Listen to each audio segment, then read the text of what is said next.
আব্বুরে তুমি এই কষ্ট কার জন্য করো আব্বু?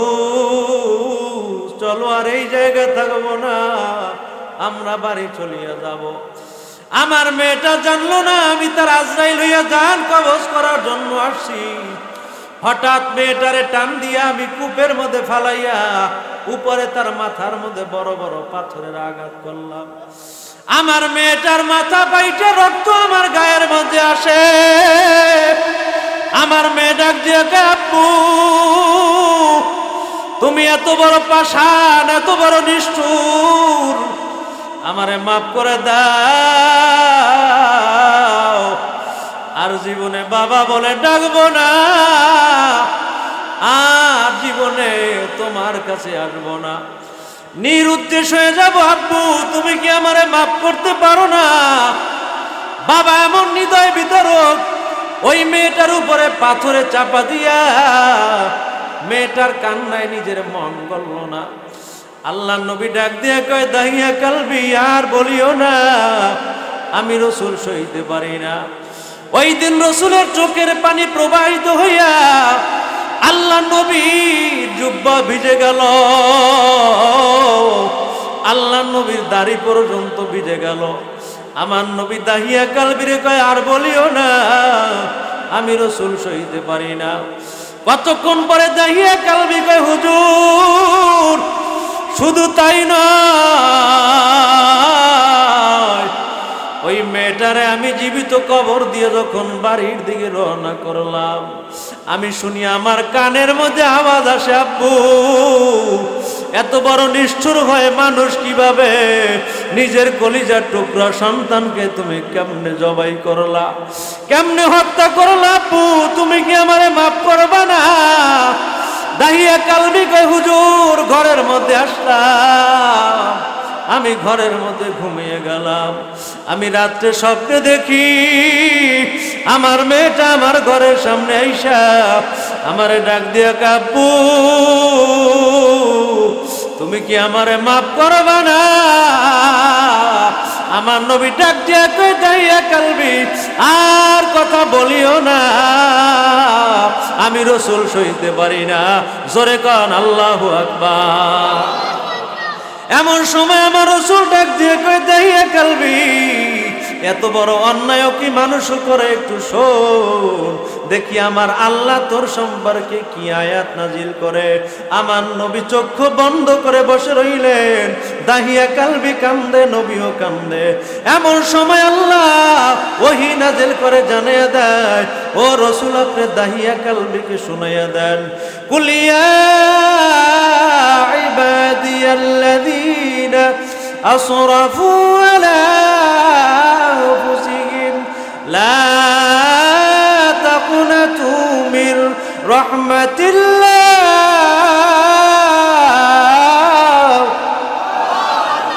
ইন্নাল্লাহা ইয়াগফিরুয যুনুবা জামিআ ইন্নাহু হুয়াল গফুরুর রহিম।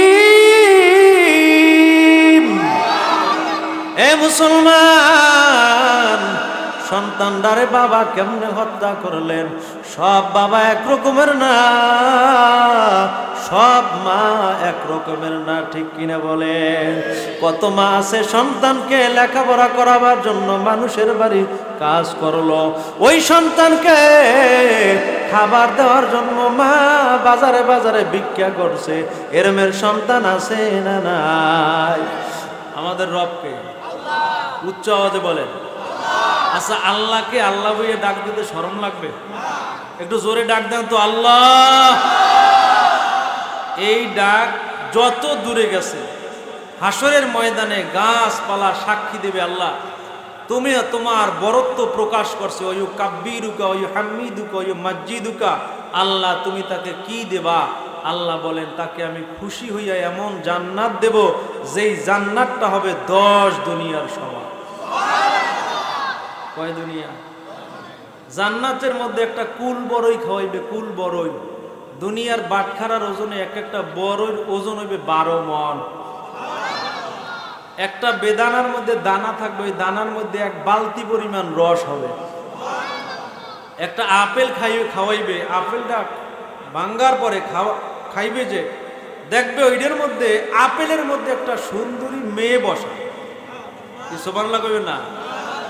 ওই মেয়েটা 70টা কাপড় পরা থাকবে, এরপরও জান্নাতি ব্যক্তি তার হাড্ডির মগজ পর্যন্ত দেখতে পাবে। কইবে ভয় পাইও না, যাও, এই জান্নাতের নিয়ামত হিসেবে এই মহিলাটা তোমাকে হাদিয়া দেওয়া হয়েছে। জান্নাতে নিয়ামতের কোনো শেষ নাই।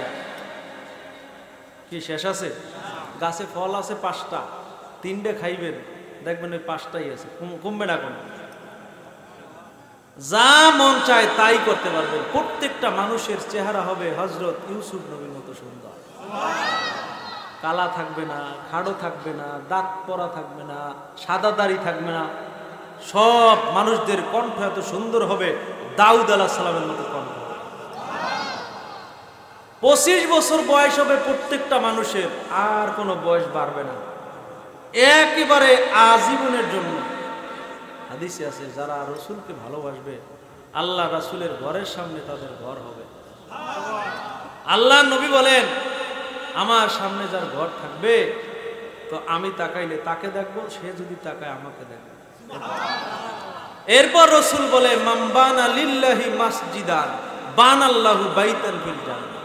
যারা দুনিয়ার মধ্যে মসজিদ বানাবে, মসজিদের সাথে মনটা লটকানো রাখবে, মসজিদে দান করবে, হাসরের ময়দানে আল্লাহ নিজে তাদের জন্য ঘর দান করবে। আচ্ছা, আল্লাহ যদি ঘর দান করেন, ওই ঘরটা কি কেমন হইবে বলেন? কি মূল্যবান! বলে চোখে দেখে নাই, কলবে পরিকল্পনাও করে নাই। সবচেয়ে যে ছোট্ট বিল্ডিং হবে, ওই বিল্ডিংটা হবে 6666 তলা। সুবহানাল্লাহ, এই সুবহানাল্লাহ জান্নাত পাইবেন। আরো জোরে কর, নারায়ে তাকবীর। আমি আরেকটা আয়াত পড়ি, আমার মুরব্বী বাবারা, যুবক ভাইরা পাল্লা দিয়ে তাকবীর দেবেন। কারণ মুসলমান যখন দুনিয়াতে আসছে, ডান কানে আজান দিছে আল্লাহু আকবার বলে, আবার মুসলমান যখন দুনিয়া থেকে বিদায় নিবে, জানাজা পড়বে আল্লাহু আকবার বলে।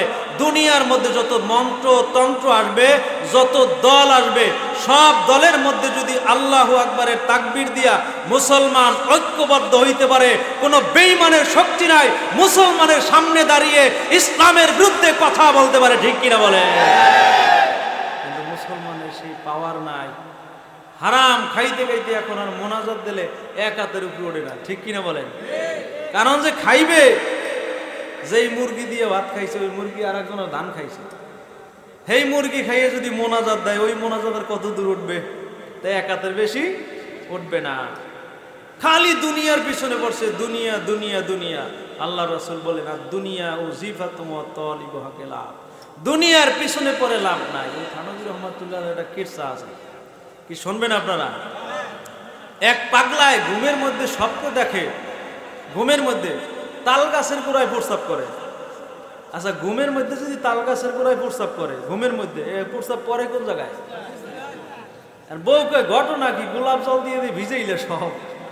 কয়, কাল ঘর যাবো না, আমার বন্ধু লইয়ে যায় আমারে ঘুরতে, আমি তো তাল গাছের গোড়াই করি, পরে হইলে বিষটাই। পরের দিন যে গাই চল বুঝে আসি, কয় না যাম না। যাবি না কা? বউ মানা করছে। কি বউর পাগল আছে না নাই? ওই এক বাদশা, আরে উজিরে কয়, আপনার কথা কেউ মানে না, সবাই বউর কথা মানে। কয়, আজকে একটা পরীক্ষা করুন, দেখি যা। সবাই ডেকে কয়, ভাইয়েরা আমার, কালবার দিলাম, এবার ব্রিজ করে দিলাম, কত কিছু দিলাম, কিন্তু নির্ভরযোগ্য সূত্রে শুনছি সবাই বলে বউর কথা শোনেন, আমার কথা কেউ শোনেন না। তাই যে একটা পরীক্ষা, যারা বউর কথা শোনেন তারা ডাইনে, আর যারা আমার কথা তারা বাই। সব ডাইনে, বাই একজনও নাই। একজন যাইয়ে বাদশার সোজা খাড়াই গেছে। তুই একদিকে যা, তাও বুঝবো যে তুই বউর ধরে আছো, বউর কথা চলো, নাহলে আমার কথা চলো। কয় না, আমি আমনে সোজা খাড়াই রয়েছি, আমার বউ আবার সময় কইছে বাদশার কথায় যদি ডাইনে আর বাই যাও, ঠ্যাং পিড়ি ভেঙে গেলাম। এইটা কি বউর পাগল কিনা? এটা হলো সবচেয়ে বউর পাগল। যাই হোক, এখন বউ কইছে যে যাওয়া যাইবে না, তোমার জিন বন্ধু আসছে, যদি যাইতে কয় তুমি যাবা না। ও কয়, না যাম না। ওই ঘুমের ঘরে আইছে, জিন ল দোস্ত বুঝে, কয় না যাম না, বউ মানা করছে। কয় কি লাগবে? এইটা কয়। টাকা লাগবে। কি লাগবে? ওই আবার করছে কি দুইটা সালা টাকা ভরিয়া, দুইটা সালা, একটা ছোট একটা বড়। এখনকার তুই কোনটা নিবি? কয় আগে বোর্ড ধরে জিগেইল, এ কোনটা লবো, বড় না ছোটটা সালা? কয় বোঝো না কোনটা লবা? কোনটার কথা কইছে? বড়টা লইছে বর, হয়তো ঘুমের ঘরে লইছে মাথায় বস্তা, এখন আর ওজন সইতে নেই, দেশে পায়খানা করি। আচ্ছা ঘুমের ঘরে যদি পায়খানা করে পরে কোন জায়গায়? আর বউ উঠেছে তাই নেওড়ো, ঘটনা কি? উঠতে দেখে যে মাই খেলাইছে সব। অ কি তুমি কি করলা? তোর দোষ সব, এত বড় বস্তু আমি পারবো না, তুই লইতে কইছু কা? তাই ঠিক দুনিয়ায় যারা এই সম্পদ সম্পদ করে নামাজ ছাড়ছেন, ইবাদত ছাড়ছেন, যে অটো চালায় ওই ব্যক্তি যদি নামাজ ছাড়িয়ে অটো চালায়, আজীবন ওর অটো চালাই খাওয়া লাগবে। হয় নাই? ঠিকের আওয়াজটা আরো জোরে। এই ঠিকই খেসুরি পাইবেন না আমরা। এরপরে যেই ব্যক্তি নামাজ ছেড়ে দিয়ে দোকানদারি করে, ওই আজীবন ওই দোকানদারি করে খাওয়া লাগবে, আর সামনে অগ্রসর হইতে পারবে না। ঠিক কিনা বলে? এই জন্য আমি বলছি, মুসলমানের আওয়াজ যদি বুলন্দ হয় তাহলে মুসলমানের সামনে সবাই মাথা নত করবে। একটা কথা মনে রাখবেন, কিছুদিন আগে ভারতের রামগিরি মহারাজ আমার রসুলকে নিয়ে একটা ব্যঙ্গ চিত্র করেছে এবং ব্যঙ্গ একটা উক্তি বাক্য করেছে। সারা বাংলাদেশের মধ্যে মুসলমান এমনভাবে ক্ষিপ্ত হয়েছে, একদিনে 40,000 প্রোগ্রাম হয়েছে। বাংলাদেশের মুসলমানের ইমানি তাওয়াজ্জু দেখে ওই বেঈমান ক্ষমা চাইতে বাধ্য হয়েছে।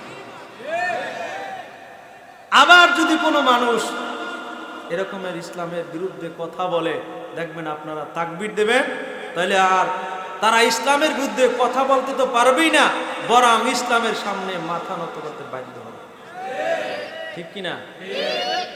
মাইকেল এইসার্ট, আমেরিকা বাড়ি, উনি একটা বই লেখছে, এ ranking of the most influential personality in the world.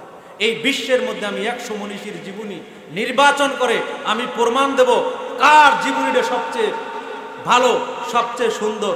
উনি Isaac Newton, Albert Einstein, Rabindranath Tagore, Hiralal Gandhi, Mahatma Gandhi, বিভিন্ন লোকদের জীবনী লেখা উনি খ্রিস্টানের বাচ্চা এই কথা বলতে বাধ্য হয়েছে, আমি রসুলে আরবির মতো এত সুন্দর জীবনী আর কারো পাই নাই। আল্লাহু আকবার বলে। ওয়ামা আরসালনাকা ইল্লা রাহমাতাল লিল আলামিন।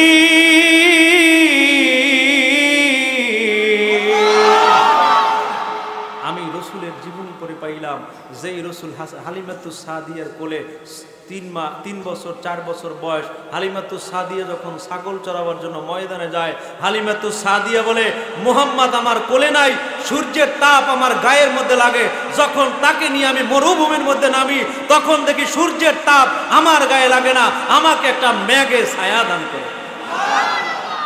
হীরালাল গান্ধীরে পারছে, মহাত্মা গান্ধীরে পারছে ছায়া দিতে, বরং হীরালাল গান্ধীর কাছে ভারতের 11 জন হিন্দু মেয়ে যাইয়ে কয়, হিন্দুদের ধর্মে মেয়েরা সম্পদ পাবে না কেন, ওই সমাধান বের করো।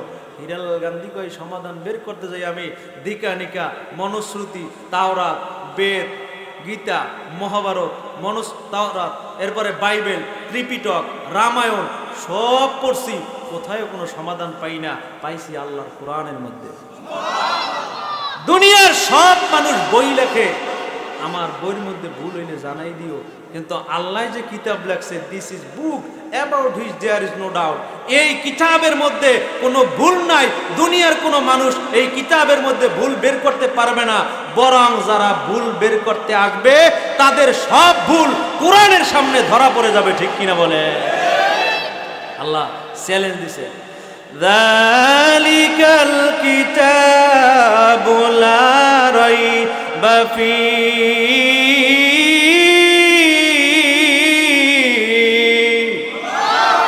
নারায়ে তাকবীর। পাওয়ারলেস, কি কষ্ট হইতেছে আপনাকে? হুজুর তো কিছুক্ষণের মধ্যে আসবে, আমি তাকবীর দেই, আপনারা আমার সাথে দেবেন, নারায়ে তাকবীর। কোরআন সুন্নাহর আলো,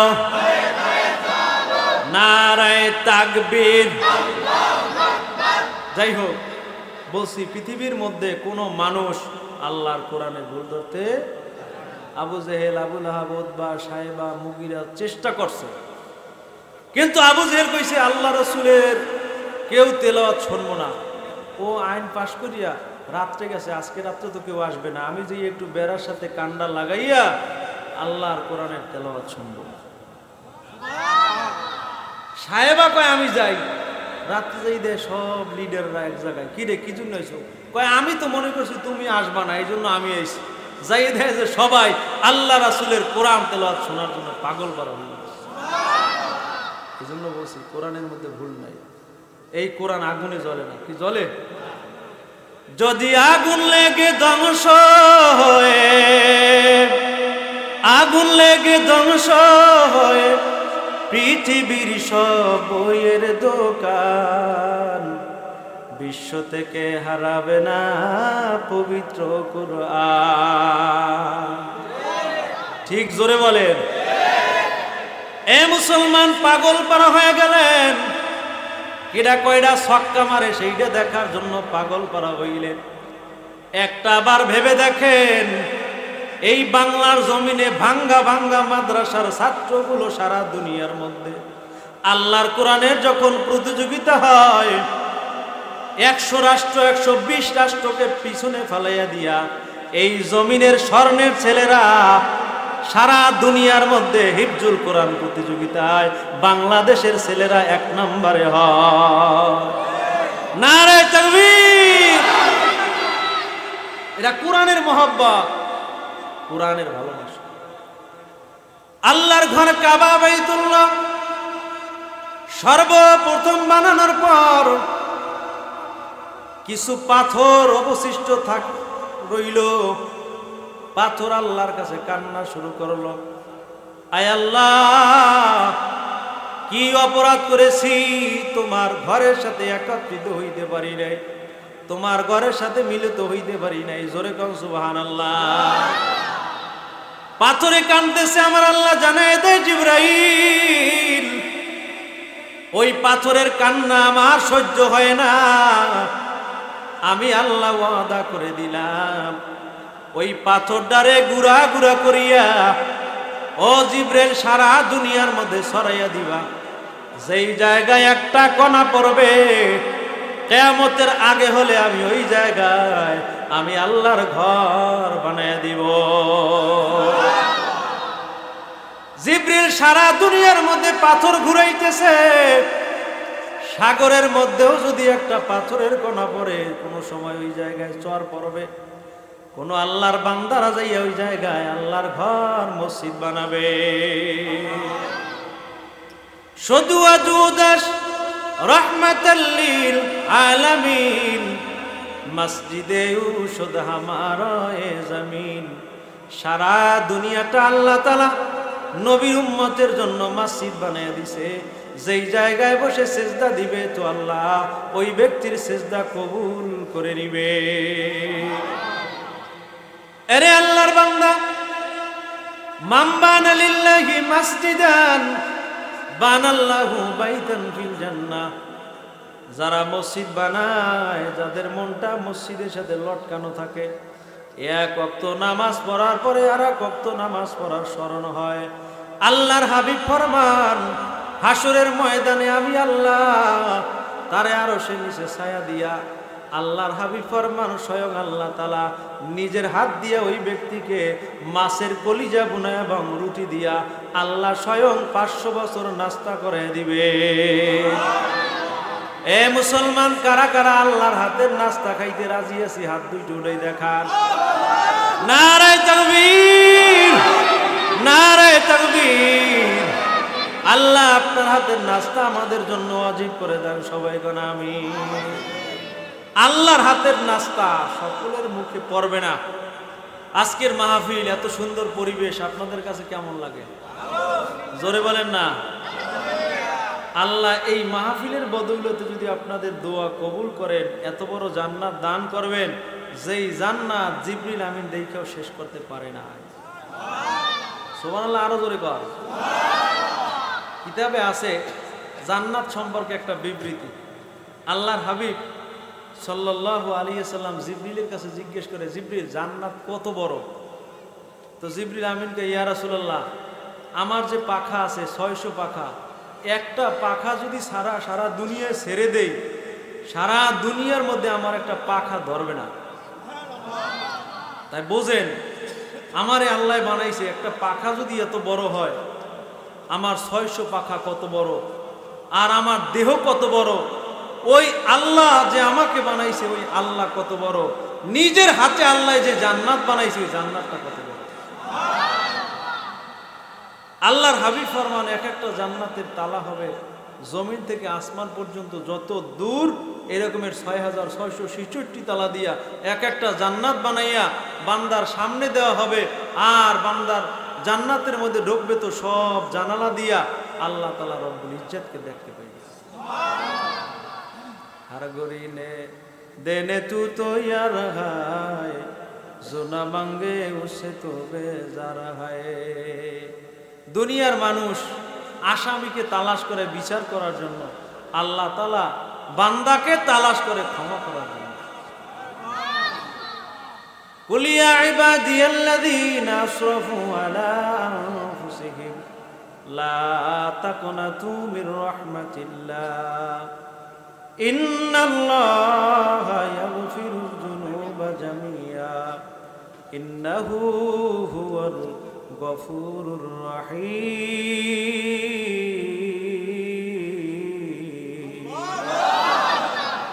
আল্লাহ নবীর সামনে এক সাহাবী আসলেন, সাহাবীর নাম হলো দাহিয়া কালবি। হুজুর আমার হাত ধরেন, আমারে কালেমা পড়ান, আমারে তওবা করাইয়া দেন, আর আমার একটু ঘোষণা দিয়া দেন আল্লাহ তাআলা আমার জীবনের গুনাহ মাফ করছে কিনা। নবী আমার সামনে হাত বাড়াইলেন, দাহিয়া কালবি রাসূলের হাত ধরলেন। এবার দাহিয়া কালবি হাত টেনে নিয়ে গেলেন আর বললেন, হুজুর আমার মতো পাপী জমানায় কেউ নাই, মনে হয় আল্লাহ তাআলা আমার জীবনের গুনাহ মাফ করবে না। নবী আমার বললেন, ও সাহাবী জীবনে কি গুনাহ করেছো আমার একটু বর্ণনা দিয়া শোনাও দেখি, তোমার গুনাহ আল্লাহ মাফ করবে কিনা। সাহাবী বলে, হুজুর আমার স্ত্রীকে আমি গর্ভ অবস্থায় রেখে আমি চলিয়া গেলাম সিরিয়া দেশে বাণিজ্য করার জন্য। আমি আমার বিবিকে বলেছিলাম, বিবি সন্তান যদি ছেলে হয় তাইলে লালন পালন করবা, মেয়ে হইলে জীবিত কবর দিয়ে দিবা। কারণ এই জমানায় কোনো মেয়ে যদি থাকে তার বাবার একটা সমস্যা হইল মানুষে ভালোবাসে না, কলঙ্ক মনে করে। ও বিবি আমি চলিয়া গেলাম। দাহিয়া কালবি সিরিয়া চলে গেল। ওই মহিলা একটা সন্তান প্রসব করলেন, মেয়ে হইল, মেয়েটার নাম রাখলো জামিলা। জামিলা মানে সুন্দরী। এত সুন্দর চেহারা, মেয়েটার চেহারার দিকে তাকাইয়া ওই মা সন্তানটারে জবাই করতে পারে নাই, কতল করতে পারে নাই, জীবিত কবর দিতে পারে নাই। 6 বছর পর্যন্ত মা সন্তানটারে লালন পালন করিয়া এখন বড় করেছে। 6 বছর পরে বাবা আসলো, আইসা দেখে ঘরের মধ্যে কন্যা সন্তান। ও বিবি এই সন্তান কার? এই সন্তান তোমার সন্তান, নাম রাখলাম জামিলা। ও স্বামী এই সন্তানটাকে আমি জীবিত কবর দেওয়ার জন্য ঘর থেকে বের করে নিয়ে রওনা করলাম।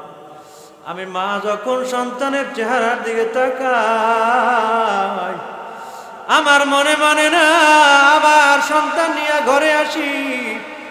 আবার যখন সন্তানের সামনে তরোয়ার নিয়ে যাই, এই সন্তানটারে আমি জীবিত অবস্থায় কতল করব, আমার চোখ দিয়ে পানি বের হয়। স্বামী এখন আমার সন্তান বয়স্ক হয়েছে, 6 বছর বয়স হয়েছে। ও স্বামী আমার সন্তানের দিকে তাকাইলে মনটা জুড়াইয়া যায়। তোমার সন্তান এখন তোমার জিম্মাদারি দিয়ে দিলাম। মাঝে মাঝে এই সন্তান ঘরের সামনে যাইয়া বসে থাকতো বাবাকে রিসিপশন করার জন্য। মাঝে মাঝে আমার চেহারার দিকে তাকাইয়া বলতো, মা গো আমার আব্বু কই? আমার আব্বুর কোলে উঠতে মনে চায়। আমাগো আমার আব্বু কি আসবে না? এই কথাটা দাহিয়া কালবি যখন আমার নবীর কাছে বললেন, আমার নবী চোখের পানি ছেড়ে দিল। হুজুর শুধু তাই নয়, ওই মেয়েটাকে আমি সাজাইয়া পরাইয়া ওর নানা বাড়ির কথা কইয়া মায়ের কাছ থেকে বিদায় নিয়ে নিলাম। আমার মেয়েটা বারবার জিজ্ঞেস করে, আব্বু তুমি আমারে কোথায় নিয়ে যাও? এইটা তো আমার নানা বাড়ির পথ না। তুমি মনে করেছো আমি আমার নানা বাড়ির চিনি না গো আব্বু। আমি কোনো কথা বললাম না হুজুর, নিয়ে গেলাম আমার সন্তানটারে আমি পাহাড়ের পাদদেশে। আমি একটা বেলচা দিয়ে বালু কোনাগুলো খনন করিয়া আমার মেয়েটারে আমি বালুর মধ্যে ফালাইয়া দে। বেলচা দিয়ে যখন বালি উঠাই আমার গায়ের মধ্যে, ওই বালু কণাগুলো পরে আমার দাড়ির মধ্যে বালু, চেহারার মধ্যে বালু। আমার মেয়েটা তার ডান হাত দিয়ে আমার বালু কণাগুলো সরাইয়া দেয় আর কয়, আব্বু রে তুমি এই কষ্ট কার জন্য করো আব্বু? চলো আর এই জায়গায় থাকবো না, আমরা বাড়ি চলিয়া যাব। আমার মেয়েটা জানলো না আমি তার আজরাইল হইয়া জান কবজ করার জন্য আসছি। হঠাৎ মেয়েটারে টান দিয়া আমি কূপের মধ্যে ফালাইয়া উপরে তার মাথার মধ্যে বড় বড় পাথরের আঘাত করলাম। আমার মেয়েটার মাথা পাইটে রক্ত আমার গায়ের মধ্যে আসে। আমার মেয়ে ডাক দিয়ে, আব্বু তুমি এত বড় পাষাণ, এত বড় নিষ্ঠুর, আমারে মাফ করে দাও, আর জীবনে বাবা বলে ডাকবো না, আর জীবনে তোমার কাছে আসবো না, নিরুদ্দেশ হয়ে যাব। আব্বু তুমি কি আমারে মাফ করতে পারো না? বাবা এমন হৃদয় বিতরক, ওই মেয়েটার উপরে পাথরে চাপা দিয়া মেয়েটার কান্নায় নিজের মন গলল না। আল্লাহ নবী ডাক দিয়ে কয়, দাহিয়া কালবি আর বলিও না, আমি রসুল সইতে পারি না। ওই দিন রসুলের চোখের পানি প্রবাহিত হইয়া আল্লাহ নবীর জুব্বা ভিজে গেল, আল্লাহ নবীর দাড়ি পর্যন্ত ভিজে গেল। আমার নবী দাহিয়া কালবিরে কয়, আর বলিও না, আমি রসুল সইতে পারি না। কতক্ষণ পরে দাহিয়া কালবি কয়, হুজুর শুধু তাই নয়, ওই মেয়েটারে আমি জীবিত কবর দিয়ে যখন বাড়ির দিকে রওনা করলাম, আমি শুনি আমার কানের মধ্যে আওয়াজ আসে, আব্বু এত বড় নিষ্ঠুর হয়ে মানুষ কিভাবে নিজের কলিজার টুকরা সন্তানকে তুমি কেমনে জবাই করলা, কেমনে হত্যা করলা? আব্বু তুমি কি আমারে মাফ করবা না? দাহিয়া কালবি কয়, হুজুর ঘরের মধ্যে আসলাম, আমি ঘরের মধ্যে ঘুমিয়ে গেলাম। আমি রাত্রে স্বপ্নে দেখি আমার মেয়েটা আমার ঘরের সামনে আইসা আমারে ডাক দিয়া, আব্বু তুমি কি আমারে মাফ করবা না? আমার নবী ডাক দিয়া কই, দাহিয়া কালবি আর কথা বলিও না, আমি রসুল সইতে পারি না। জোরে কান আল্লাহু আকবার। এমন সময় আমার রসুল ডাক দিয়ে কই, দাহিয়া কালবি এত বড় অন্যায় কি মানুষ করে? একটু শোন দেখি আমার আল্লাহ তোর সম্পর্কে কি আয়াত নাজিল করে। আমার নবী চক্ষু বন্ধ করে বসে রইলেন, দাহিয়া কালবি কান্দে, নবীও কান্দে। এমন সময় আল্লাহ ওহী নাজিল করে জানাইয়া দেয়, ও রসুল আপনি দাহিয়া কালবিকে শুনাইয়া দেন, কুলিয়া ইবাদিয়াল্লাযীনা আসরাফু আলা আনফুসিহিম লা তাকুনাতু মির রাহমাতিল্লাহ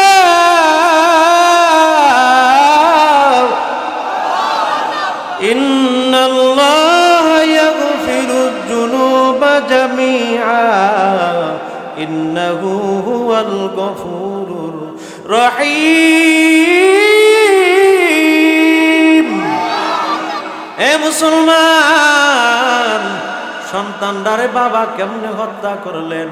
সব বাবা এক রকমের না, সব মা এক রকমের না, ঠিক কিনা বলে?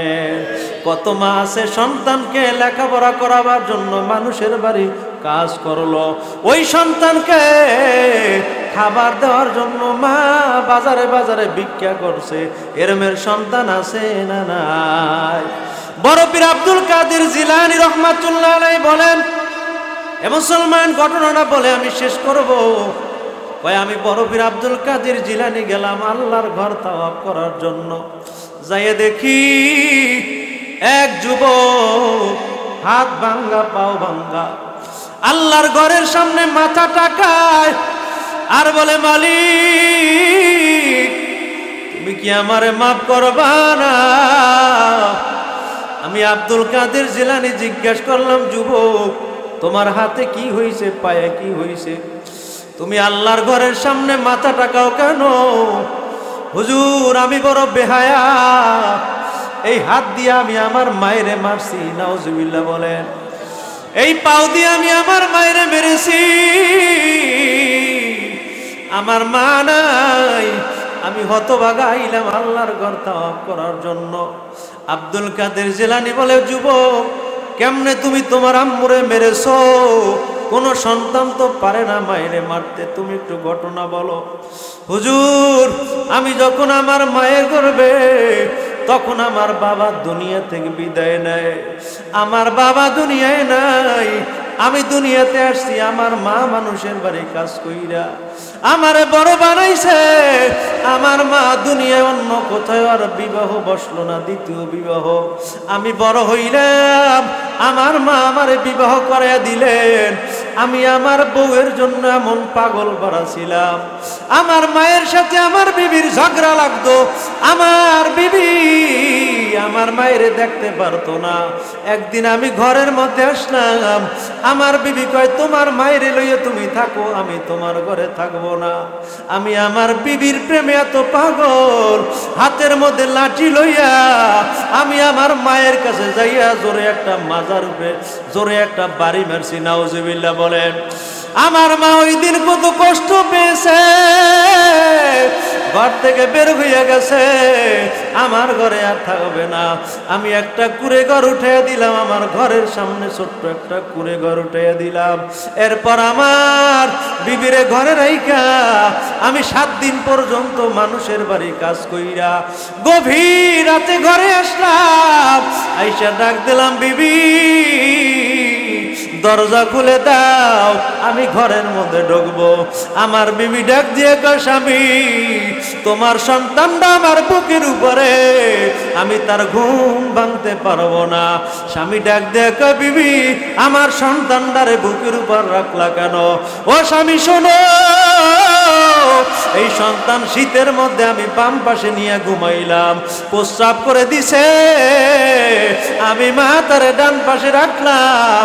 ডান পাশে যখন প্রস্রাব করলো, আমি তাকে মাঝখানে রাইখা আমি প্রস্রাবের মধ্যে ঘুমাইলাম।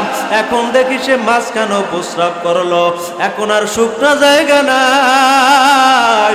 আমি ওই সন্তানটারে বুকের উপর রাইখা রাত্রিবেলা শীতের মধ্যে আমি প্রস্রাবের মধ্যে ঘুমায়া গেলাম।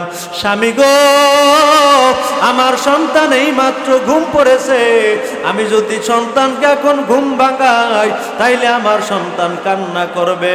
ও স্বামী দাঁড়াও, আমার সন্তানের ঘুমটা শেষ হোক, তারপর দরজা খুলবো। ওই সময় ছেলে একটা কান্না করে দিছে। আমার মাও তো আমারে শীতকালে এত কষ্ট করেছে, যিনি দ্বিতীয় বিবাহ করে নাই, আমার মা এত কষ্ট জীবনে করলো, ওই মায়ের আমি কেমনে মাজার উপরে বাড়ি মারলাম। আমি যাই আমার মায়ের কাছে ক্ষমা চাওয়ার জন্য, মায়ের কাছে দৌড় দিয়া গেল ছোট্ট কুড়ে ঘরের সামনে। যাইয়া শোনে মা যায় নামাজে বৈশা তার সন্তানের জন্য দোয়া করতেছে। জোরে কর আল্লাহু আকবার। আয় আল্লাহ, আমার সন্তান তুমি যেই জায়গায় রাখবা নিরাপদে রাখিও, আমার সন্তানটারে আবার আমার কোলে ফিরাইয়া দিও। মায়ের কান্নার সন্তানের সহ্য হয় নাই, জোরে একটা বাড়ির সামনে যেয়ে ডাক দেয়, মা গো দরজা খুলে দাও, আমি সন্তান তোমার কাছে আসলাম। মা মনে করেছে ওই বেয়াদব মহিলা বিবি মনে হয় মায়ের বিরুদ্ধে নালিশ দিছে। মা একটা চিৎকার মেরে কয়, ও সন্তান, তুই আমারে মারবি না, 3 দিন পর্যন্ত খাবার খাই না, তোর ঘরের মধ্যে যাই না, তোর বিবির সাথে ঝগড়াও লাগে নাই, তুই আমারে আর মারবি না। সন্তানের মনে মানে না, দরজা ভেঙে ঘরের মধ্যে উঠছে। মা একটা লাফ দিয়ে ঘরের মধ্যে নিয়ে চৌকির মধ্যে ঢুকলো। আরে আল্লাহু আকবার, কেমন এক ঘটনা! সন্তান যাইয়া পায়ের কাছে যাইয়া মাপ চায়, মা তুমি আমারে মাফ করে দাও। ওই মা জোরে একটা চিৎকার মেরেছে। কতক্ষণ পরে দেখে মার দুনিয়ার মধ্যে নাই। আব্দুল কাদের জিলানির কাছে বলে, হুজুর, যেই মায়ের কাছে মাপ চাইতে পারলাম না, মাপ করছে কিনা আমি নিজের কানে শুনলাম না। আমার ওই মা দুনিয়ায় নাই। আমি আমার মায়ের দাপন দিয়া, আমার স্ত্রীকে তালাক দিয়া, ঘরের মধ্যে আগুন দিয়া আমি আসলাম আল্লাহর ঘর তাওয়াফ করার জন্য। বড় পীর আব্দুল কাদের জিলানী কয়, যুবক, তাড়াতাড়ি বাড়ি যাও, বাড়ি যাও, ওই মায়ের কবরের পাশে দাঁড়াইয়া আল্লাহর কাছে মোনাজাত দাও, মায়ের জন্য দান করো। ওই মা যদি মাফ না করে, আল্লাহ মাফ করবে না। এ আল্লাহর পাগলেরা, মাকে কষ্ট দিব না। যারা যাদের মা দুনিয়ায় নাই, তাদের জন্যই আল্লাহর ঘরের জন্য দান করব। আমার মনের আশা, আল্লাহ তাআলা এই উসিলায় বাবা মার কবর জান্নাতের বাগান বানায় দিবে। এ আল্লাহর বান্দা, যেই আল্লাহ অন্য অন্য নবীদের কথা শুনতে পেরেছে, ইউসুফ নবীর ডাক শুনছে, আইয়ুব নবীর ডাক শুনছে, ওই আল্লাহ এখন আছে না নাই? আমরা একটু অন্তর খুলিয়া, 2 হাতটা জাগাইয়া, হাওলাদার বাড়ি মসজিদের সামনে বইসা আমার আল্লাহর একটু অন্তর খুলিয়া ডাক দিব, আল্লাহ। আরো জোরে বলি, আল্লাহ। আর জীবনে গুনাহ করব না। লা ইলাহা ইল্লাল্লাহ, লা ইলাহা ইল্লাল্লাহ, লা ইলাহা ইল্লাল্লাহ, লা